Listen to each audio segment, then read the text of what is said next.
trying to warn all of you about this situation for the longest time, and Matthew is finally here to back me up. Toy Story is a top 3 Disney movie all time.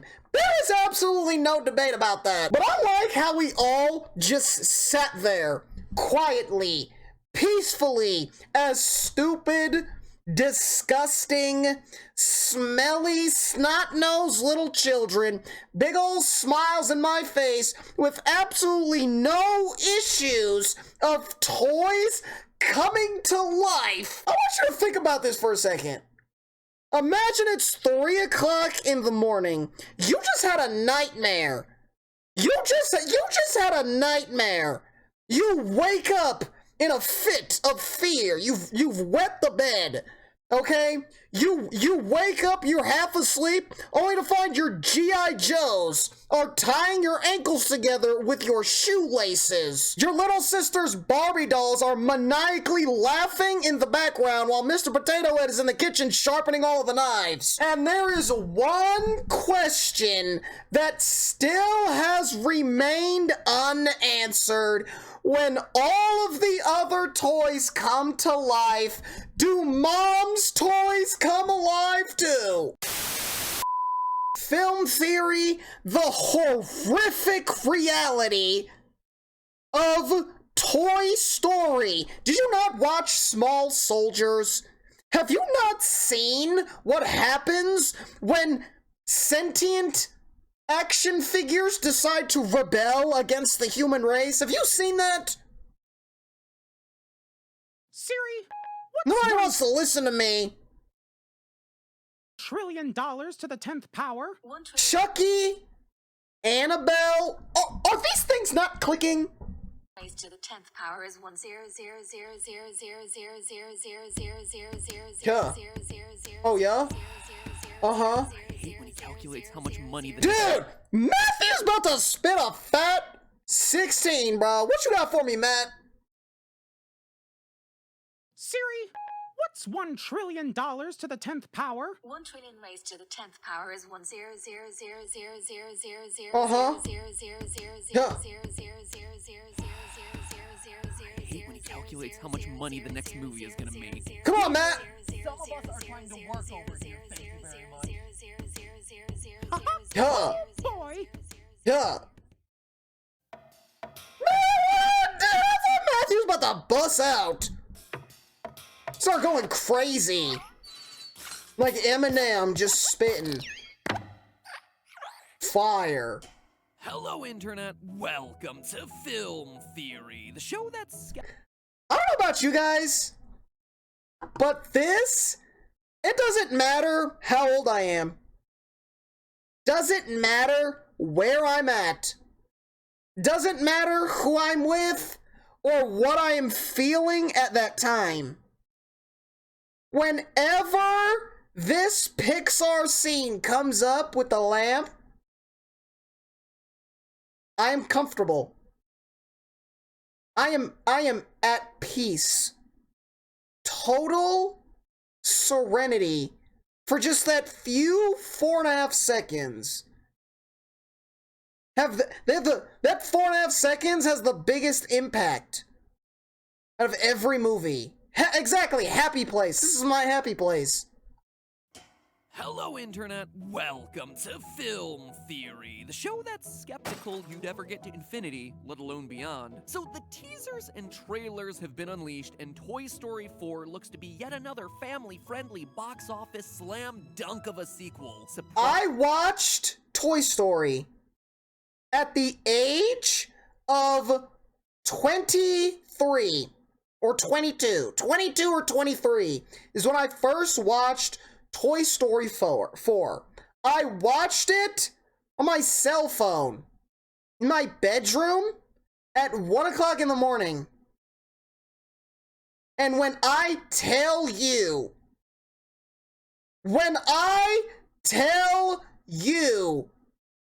I could fill the Nile River with the amount of tears that I had shed at the end of that movie, okay? A lot of people don't understand. Toy Story was one of those things, we watched it from the beginning. I watched Toy Story 1 when it dropped as a youth. Watched Toy Story 2. Watched Toy Story 3. Toy Story 4, I'm a grown-ass adult, and it finally brings it all the way around. They finally get the closure, dude. All of my emotions built up as a child was just let loose in that moment, dude. I'm telling you. Literally My mascara was running, it was bad. Mouse himself. But here's the thing about Toy Story, friends. In this day and age of brand safety and child-friendly programming, where Disney is so squeaky clean and more than eager to sweep some of their more questionable decisions under the rug, I am here to tell you that Toy Story may just be the worst movie of the bunch. And obviously, That is a bold statement, Matthew, because if we know the history of Disney, bro, Mickey Mouse, Steamboat Mickey, was piloting a cruise ship, screaming hard R at the top of his lungs. And Toy Story's worse than that. I am no stranger Dude, to how the only thing that can make Toy Story worse is if they're all racist. They're all racist, dude. You've got duct tape on your mouth. You are begging for mercy, right? As Woody slowly slips a bag onto your head, he's calling you slurs. dark Disney movies can get. Whether it's cannibalism aboard the good ship Axiom, the body count of Moana, or Dumbo's high-flying adventures, with an emphasis on high, no childhood memory is safe from the show. But up until now, I've decided to let Toy Story just kinda skate past my radar. I was more than happy to leave it as the beautiful, moving trilogy commenting on the realities of growing up that it was. But then you, Mouse, had to push your luck. You had to go in for yet another sweet Fucking taste Mickey, of that dude. money-making nectar. And in the process, you summoned my wrath. Fucking now Mickey! I'm here today to prove to the world that Toy Story is undeniably the sickest, most twisted, Listen, dark, dude, I'm not gonna go crazy, bro. If they made a life-size Jessie, I'd play with that toy. Toy Story is undeniably the sickest, most twisted, darkest G-rated movie you could imagine. That these tales of toys just trying to make their humans happy is instead a dark picture of inescapable slavery headed towards eventual disaster. Today's episode, inescapable of toys just trying to make their humans happy is instead a dark picture of inescapable slavery headed towards eventual disaster. That is an insane statement.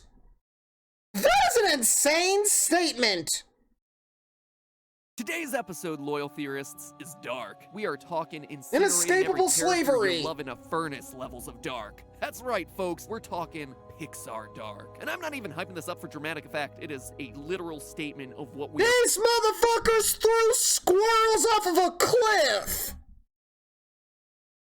are covering today. Don't believe me? Well, let's begin shattering some childhood, shall we? Just in case you've been locked in a toy chest since the mid-90s, here's a Fucking rundown Disney. of aptly named Toy Story films, which, appropriately enough, tell the story of some toys. These toys seem normal enough when humans are around, but when left alone, they come to life. The toys love their owner Andy, and they go to extraordinary lengths to be with him. The original Toy Story film is all about the arrival of Buzz. Speaking of extraordinary lengths, my question has yet to be answered. Mama Andy is a single mother. She got toys. How come we never see those? Are they just stuck under the fucking? They're just stuck under the fucking thing? Like under the bed? Extraordinary lengths to be with him. Their odd shape doesn't allow them to like roll? The original Toy Story film is all about the arrival of Buzz Lightyear, a cool new toy who threatens to unseat Woody as Andy's favorite. They eventually team up against the kid next door, a promising young man who seems destined to become a neurosurgeon one day. No one's ever attempted a double bypass brain transplant before. And they scar him so severely that he goes on to become a garbage man instead of pursuing his medical dreams. Note the skull shirt there, people. That is Pixar shorthand for sane. Fucking Sid! person. In Toy Story 2, Woody learns that he's a collector's item and has to choose between that hashtag museum life and returning to his kid. In Toy Story 3, Woody has to choose between that hashtag daycare life and, you guessed it, returning to his kid. Dude, listen! This dude Lotso! You wanna talk about villains? You wanna talk about villains? This motherfucker threw the toys to the fucking wolves to save his own butt, dude. You guys know how I feel about small, chaotic children. Nothing but violence. Nothing but violence, dude. Choose between I wouldn't wish that on my worst enemy. Hashtag daycare life and, you guessed it, returning to his kid. And in Toy Story 4's trailer, Woody faces his biggest choice yet. Will he choose that hashtag carnival life, or will he return to his kid so that Pixar can continue printing money with these— Spoiler alert! I'm about to spoil the whole fucking movie for you! He picks carnival, dude. sequels? Actually, he picks his girl. He actually picks his girl. Infinity and beyond. I think we all know the answer to that one. Now, with all that context out of the way, let's hop into the theorizing, shall we? Imagine for a moment that you're a toy in Toy Story. Start with you coming to life. Now, at this point, you've probably already assumed that a child's imagination is what indeed gives a toy life. But in case there was any doubt about it, the Toy Story 4 trailer officially makes it canon. Bonnie made a friend in class. No, she literally made a new friend. Kids are essentially the gods that giveth life in the Toy Story verse. Forky! From that moment Fucking on, Forky! you're told that your life has a singular purpose, to bring joy to the humans. And that's not an exaggeration, it is a rule of this universe, again represented by the Toy Story 4 trailer. Why am I alive? You are going to help create happy memories that will last for the rest of her life. Oh my god. So a child's imagination gives a toy life, which is cool and all, but the weird thing is, toys don't automatically know this when they're actually given life. You are a child's plaything! You are a sad, strange little man. But if you're a toy who's skeptical about this or doesn't believe it initially, don't worry. The concept is gonna get drilled into your head over and over until you finally decide to come around. Toy Story 2 is arguably one of the greatest pieces of cinema to have ever been curated by a human being, okay? Disney's done some very nefarious things throughout their existence, dude, okay? But they've done some things right. Toy Story 2? That's one of those things. Concept is gonna get drilled into your head over and over until you finally decide to come around. Somewhere in that pat of stuffing is a toy who taught me that life's only worth living if you're being loved by a kid. And you see, that's where our problems begin. Not all toys aspire to be a child's plaything. Remember how Buzz went through a huge existential crisis when he found out that he wasn't a space ranger he's in Toy identity Story crisis. 1? He was devastated to learn that he wasn't unique, that the identity he thought he had for himself was a complete fabrication. What really got me thinking about this, though, was the Toy Story 4 trailer again, where we meet Forky, who's going through an existential crisis of his own. I am not a toy. I was made for soup, salad, maybe chili, and then the trash. Also, Toy Story 4 animation. Woo! You want to talk about art? You want to talk about art? Dude, this movie was so beautiful. Just visually pleasing to look at. I'm getting stiff just thinking about it. But don't worry about toys like Buzz. By the end of the movie, he comes around. He learns that toys do in fact have worth. Worth that is entirely dependent on being subservient to the whims of their masters. I mean children. Kids who really appreciate the sacrifices that the toys are making on a day-to-day basis. Quick, make a space! This is where the spaceship lands! Who am I kidding? These masters don't even realize they're alive. The toys are born into a system where the very fact that they are alive is kept in the closet, both figuratively and literally. A world in which they are terrified. So they are racist!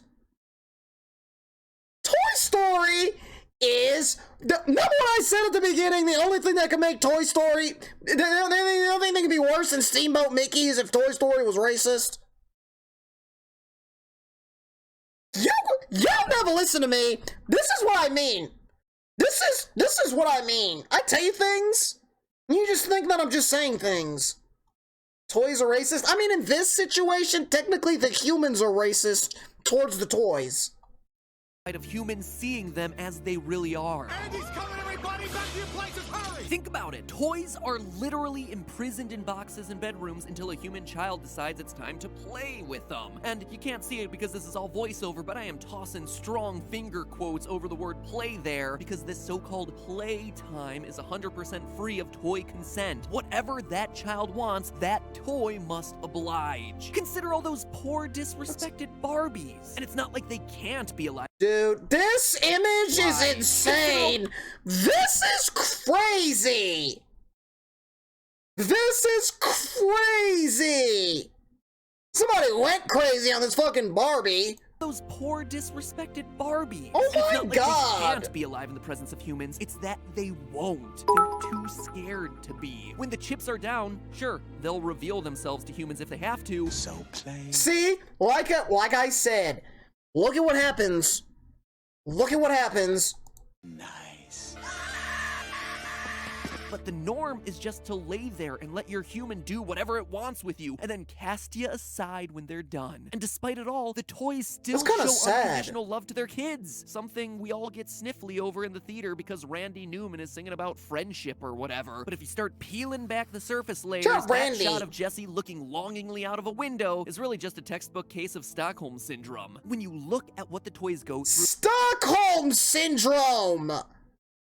This is absolutely wild. This is absolutely wild. We've got racism. We've got rebellions. We've got Stockholm Syndrome.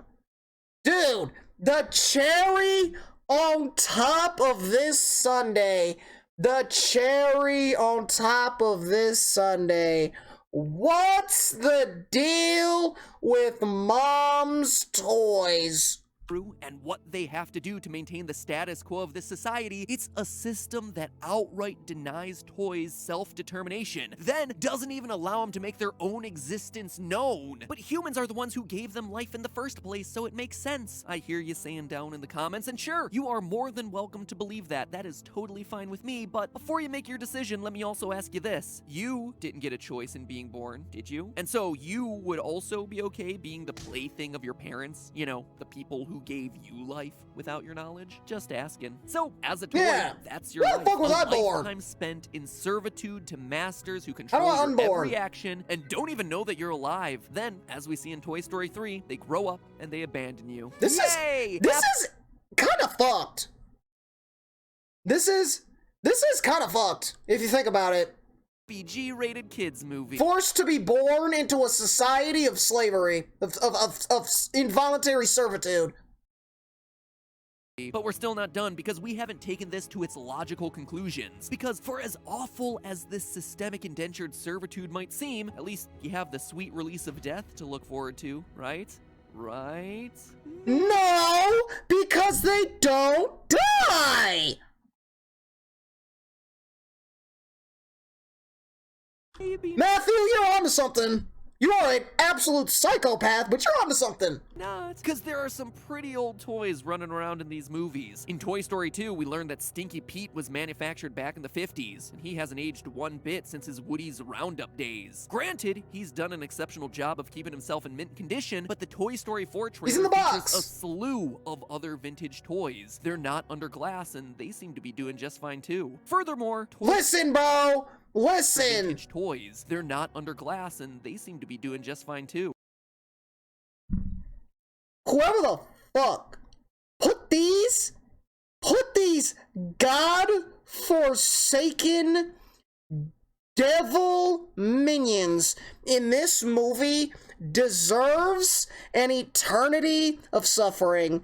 These motherfuckers are some of the most creepiest freakiest things I've ever seen in my entire life, dude. The puppet itself, the puppet itself is bad enough. Do you see the way they run, dude? They don't move their arm, they're just... That's how they run. That is awful. That is awful. They just flail. It is horrifying. It is truly horrifying. Furthermore, toys don't have organs. So riddle me this, how are you gonna die of natural causes if there are no organs that can fail? And furthermore, if there are no organs inside of a toy, no brain, no heart, is it even possible to So the toys are subjected, whatever the word is, to an eternity of agony. Reminds me of myself. No, but really, how do toys end their life in this series? Think about it. We know for a fact there is nothing in a toy's body or head that is vital to life. After all, there's a friggin' fishing pole with legs walking around in Sid's room. It seems to be doing Some just nice fine. legs. And thanks to Sid again, we also know a toy's body just think about this for a second. This was all Sid. in this series. Think about it. We know for a fact there is nothing This in a was toy's body. Okay, yeah, a teenage boy would do this, right? He built a fucking or head that is vital to life. After all, there's a friggin' fishing pole. What is the story with this? What is the story with this? What was going through his mind during the process of this? He's ripping legs off of Barbies and hot gluing them to a fishing pole. What is the thought process there? Is there supposed to be like an outcome? With legs walking around in Sid's room. It seems to be doing just fine. And thanks to Sid again, we also know a toy's body part can still function even after being severed from Like, the what is this? What is going on here? body itself. His toys have all been Frankensteined and That's a hooker! Oh my god! Sid, you fucking genius. That is so damn clever. I like that! I like that a lot. swapped around like crazy, and they're all walking around still being toys, really unhappy, miserable That's toys, good. but still, unfortunately for them, they are very much alive and still suffering at the hands of his torture. We also know that toy death isn't tied to the kids. While it seems perfectly logical that children, as the gods in this world who giveth life, would also taketh it away when they stop playing make-believe, that isn't the case at all. We've seen many toys throughout the series who remain alive long after their children have outgrown them and quit playing make-believe. It's also implied that even adult toy collectors who just buy toys and keep them in a box on a shelf can also instill life into the toy. So throughout this entire Maybe the toys are just alive. They've been alive this whole time and we just never knew. franchise, we have yet to see Toy Story is canon to reality. still life into the toy. This all throughout happened. This entire franchise, we have yet to see a truly dead toy. But of course we've seen toys die, I hear you saying. There's the whole Incinerator scene at the end of Toy Story 3. And first, we never actually see if a toy's life is truly taken away by that. But secondly, what if I mean, I feel like there's a difference between your life being taken and you completely being evaporated into the air. Just fully incinerated to a pile of absolutely nothing. There'd be nothing left. never actually see if a toy's life is truly taken away by that. But secondly, what if it is? Are you telling me that the only way that a toy can die is by burning to death or being completely destroyed? Think again back to Sid's room, where toys are ripped apart, army men are drowned and maimed in the backyard, and they're still just walking around. They need to be atomized, Well, they're melted limping, into but- nothing to bite the big one. Is that revelation supposed to make me feel better about this universe? But oh no, friends, I can take it one step further here. What? Not only is a death by fire or explosion or just complete annihilation the only way for a toy to bite the big one, more often than not, it's also gonna have to require them to make the choice themselves. Dude, like, what if, think about it, if they get incinerated and they're still alive, and they're just like this, and they just sit there, And that's it. They do nothing. They just sit there. Big one, more often than not, it's also gonna have to require them to make the choice themselves. Most toys are gonna have to choose to finish themselves off. I mean, think about it. If I throw my Woody away and it goes to the garbage dump, from there, he's still alive. He's either buried alive under the mounds of garbage that Wally's gonna collect in a few centuries, or else wandering around the wasteland alongside the fragments of all the other broken, abandoned toys. This is upsetting me. I thought I was done crying over Toy Story after the end of that movie. Now it's like, this is upsetting, bro. Like, They actively seek out an incinerator. They're just there, hanging out. Like, I feel like a strong emotional attachment to this story, bro. Like, I feel like it's almost... I kind of feel like I had ancestors that sort of went through the same sort of situation, just forced to live in a life of involuntary servitude, dude. Like, I feel like...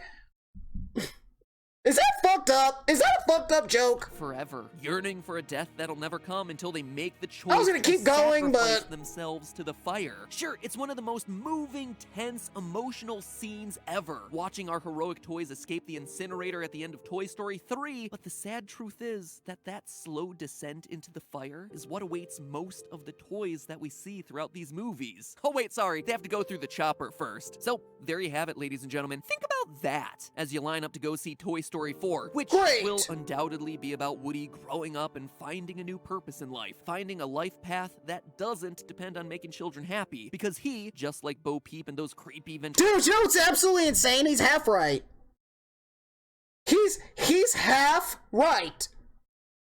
Because if you've seen how Toy Story ended, bro, if you've seen it, technically he is living a different life than he has been, but I mean, if you think about it that way, technically it's for the benefit of the children, you know what I mean? Like, he's now a lost toy with his girl. They run around the carnival, helping little-ass kids win their own toys to take home, right? Path that doesn't depend on making children happy, because he, just like Bo Peep and those creepy ventriloquist dolls, is just too old for children to love anymore. He's probably got asbestos in his stuffing or something like that. And what else is Woody gonna do? He's never gonna die, at least until the moment he chooses to. And then in the Toy Story universe, do they have technological advances? Do the iPhones come to life? Because that's a toy for some kids these days. Does the iPhone grow legs, dude? Is there a sentient TikTok that just walks around hitting a renegade? Or randomly catches on fire. Disney, brand safe for all the kiddies. So that, my friends, is the dark truth of Toy Story. The one that they don't want you thinking about too much as they play that Randy Newman song for the umpteenth time. Show us the garbage dumps, Disney. It's a banger. Show Randy. Reveal the truth to us. But then again, there is one more unanswered question. Do the vibrators come to life? I need to know. The people need to know. Do they come to life? One other way this whole Toy Story could play out. If you look at the toys across the three movies, the Pixar universe could be headed into a state of war. A human versus toy total war. And if that's... We're losing, dude. Are you kidding me? Are you kidding me? Buzz Lightyear's lasers on his wrists. Rex is a dinosaur. That's the case, well, it's not going to be looking too good for the humans. But more on that in the Mr. next Potato's got episode. regenerative powers. In the meantime, remember what Woody always says. There's a razor in my boot. Wait, what? There's a razor in my boot. That's not what you say, Woody. What? Dude, Woody would be somebody have a razor. See, that's what I'm talking about, dude. You can't trust him. Also, you can't trust them, dude. You can't trust. I came into this with a whole different mindset. I was like, oh yeah, the dark truth. Matt's gonna come on here and he's gonna tell us about how the toys come to life and they attempt to slaughter you and your entire family to overthrow and take control of civilization, dude. But then he's gonna come at me, start screaming in my face, talking about they are forced to be birthed into a life of involuntary servitude and eternal suffering, and the only possible way out is for them to purposefully commit themselves to the inside of a volcano. What in dear God's name